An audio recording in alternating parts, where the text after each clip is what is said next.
जो मैं मजबूत तरीके से बात कहना चाहता हूं कि कांग्रेस पार्टी चाहती है कि जो आरक्षण की सीमा है 50%, वो खत्म होनी चाहिए, वो कैप खत्म होना चाहिए।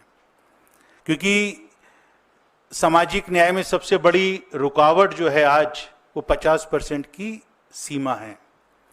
देश में जो SC, ST, OBC हैं, उनकी जनसंख्या 70% है और जनसंख्या 70%, लेकिन आरक्षण सिर्फ 50% या न्याय है। और मैं समझता हूं कि राहुल गांधी जी ने यह भी फैसला कर लिया है कि जिस तरीके से हमने caste census Bharatiya Janata party को मजबूर करके करवाया, उसी तरीके से ये 50% का जो कैप है, ये भी हम लोग हटवा कर रहेंगे। भारतीय जनता पार्टी क्यों नहीं हटाना चाहती है कैप, ये समझने की जरूरत है। क्योंकि जब बाबा साहब भीमराव अंबेडकर ने इस देश में संविधान लागू किया, तो उस वक्त में RSS के लोगों ने, मनुवादी सोच के उसके विचारधारा के लोगों ने बाबा साहब भीमराव अंबेडकर की शव यात्रा निकाली थी, संविधान को जलाया था। और जो हिंदू राष्ट्र की बात करना चाहते हैं, जिन्होंने वर्ण व्यवस्था इस समाज के अंदर दी, इस देश में दी, वो लोग जो इसके विरोधी थे, वो कभी नहीं चाहते कि ये 50% की जो सीमा है, ये आरक्षण की खत्म हो।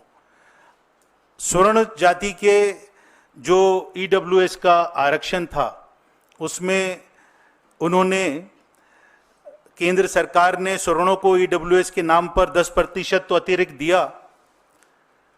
सुप्रीम कोर्ट ने उसे मंजूरी भी दी। तो इससे ये साफ हो गया कि 50% की सीमा कोई भगवान की रेखा नहीं है, और ये ऐसी रेखा नहीं है कि जिसको पार नहीं किया जा सकता। अगर सवर्णों के लिए बीजेपी कर सकती है, तो SC, ST, OBC जो वंचित, शोषित, पीड़ित सदियों से रहे हैं, प्रताड़ित रहे हैं, जिनको आरक्षण की जरूरत है, उनके लिए ये परहेज क्यों? कांग्रेस पार्टी शुरू से सामाजिक न्याय की पक्षधर रही है और 2024 का लोकसभा का जो हमारा मैनिफेस्टो था, राहुल गांधी जी ने उसमें कहा था कि कांग्रेस पार्टी जब सत्ता में आएगी तो हम 50% की सीमा हटा देंगे। एक जीता जागता उदाहरण है